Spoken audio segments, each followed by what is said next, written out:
I think it's been very clear two things given the most recent chapter of Fairy Tail. Anyone who's watched my review knows how excited I was at just the crazy sheer size of Alderaan, but also Alderaan just as, again, an impressive giant dragon god was all around just extremely badass. So I wanted to start looking at how big he actually is. We don't have a full body shot yet, but we do have a very nicely laid out view of his hands, and it's weird to kind of talk about, like, let's talk about a character's hands. Let's just look at them and as a discussion.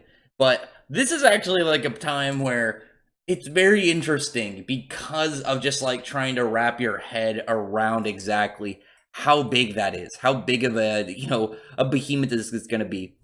Before we get to any of like the math involved, we're just gonna look at real quick. For height, I'm gonna use Natsu as the kind of like the base go for, because obviously he's the main character. And prior to the year skip after the Tartarus arc into the Alvarez arc, Natsu was fairly, he was, I would just say average height. Let's just go average height. I think that's like 1.75 meters. And again, I'm gonna use meters for this just for easier sake.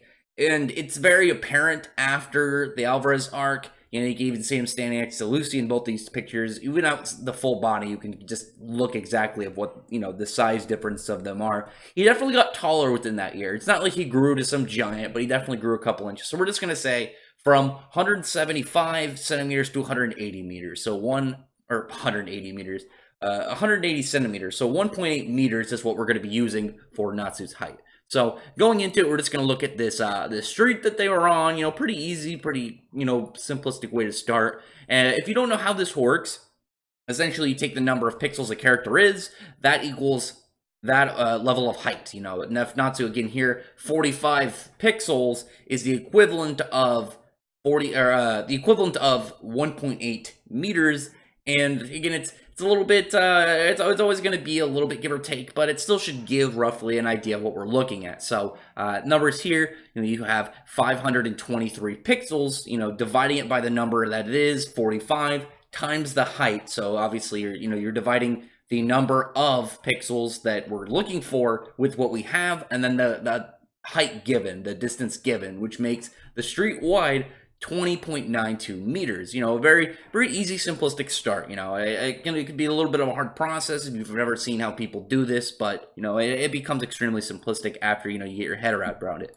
Going from there, we're going to get the city itself. Well, not exactly the city, one part of the city. And you can see here with this little area, this little like walled-in area, we have, again, a pretty simplistic, 265 pixels divided by the 7 pixels that we're using as, using that kind of like pathway, that little kind of like arched gate, and just assuming that it's the same size, at least of the street that they're walking on.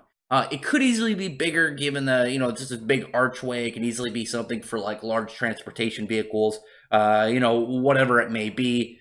But for now, let's just assume that it's the same size as the street. Again, pretty simplistic way to go about it. So now you have 265 pixels divided by 7 pixels times 20.92 meters, and the width of this entire place, of at least of this, lined out area, this red area, is 791.97 meters.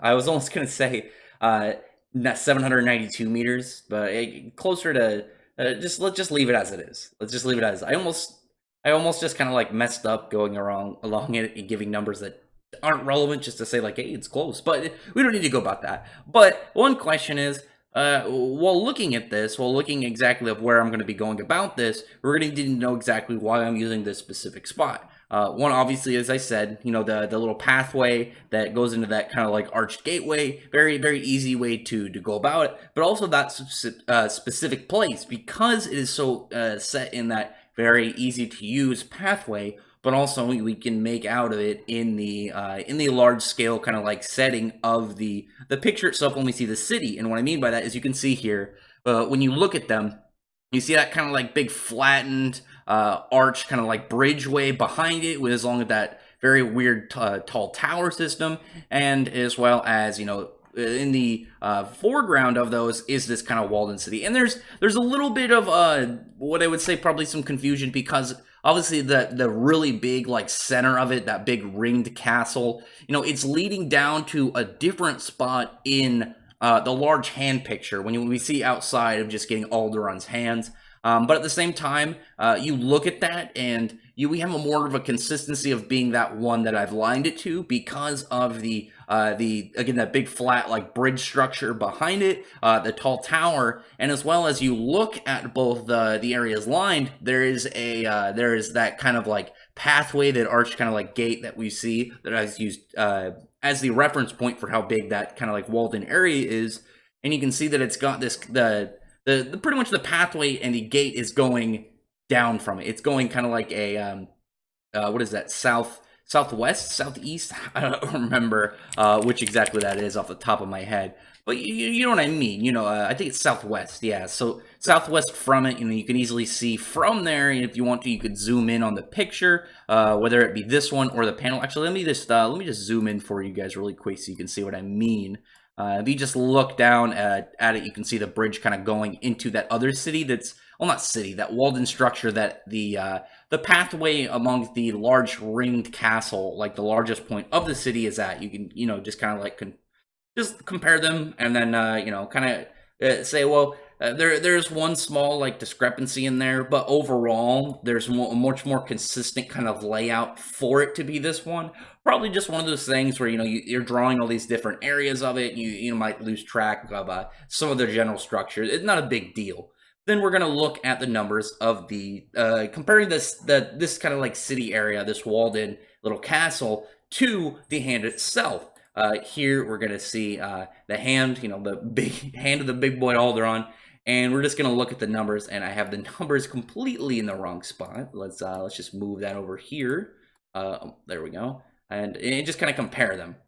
So we have 402 pixels divided by the 26 pixels, the width of the little walled-in castle area that we know of, times by its known distance width, 791.97 meters, leaving it up to Alderaan having a width of hands at 12.245 kilometers. That is gigantic. He's got hands that carry cities on top of them, and mountains, as you can see, like on it, you can see a little mountain range as well as a lake and just river systems, and it just goes to show how big this guy is. And it's going to be really cool. We can use this as a kind of reference video when we get a full body shot, and we could kind of, compare, well, how big is it, the width of his hand compared to his whole body, and what we can kind of like try and get from there, like how much he probably weighs, just the kind of mass that this giant wooden dragon god is going to pretty much be representing, kind of just carrying himself along, how much weight he pretty much has to be able to move,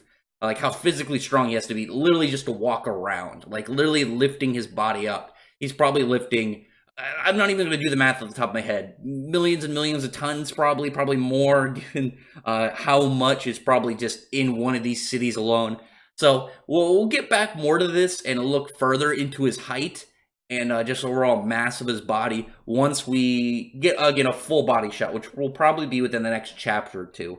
Until then, I'd really appreciate to hear some feedback. What do you guys think about this? I think this would be, a fun, small, like, little thing to do on the channel. Just to kind of look at sizes of places and just references. You're wondering, like, how big is something in a world? Because fictional worlds, especially their creatures, can vary heavily. I mean, I think we don't need to really, like, question, like, how crazy some of the sizes of creatures in this world are when we see this guy, when we see this big behemoth, again, with cities on his goddamn hands. So again, tell me in the comment section below what you thought about this, how you think about going about this. Let me put the numbers back up there if you want to look at it again. 12, almost 12.25 kilometers wide. And that's just going by this. There's obviously some statements about it maybe being bigger than Crocus as a city. We don't know. We could get maybe some straight up statements of how wide they are. I don't know. As they are right now, let's just go with this number. So again, I really appreciate if you would thumbs up the video, but friend the like button and the subscribe button, and check out my other videos. But other than that, I appreciate everyone who's already subscribed, and I thank you all for listening. Bye.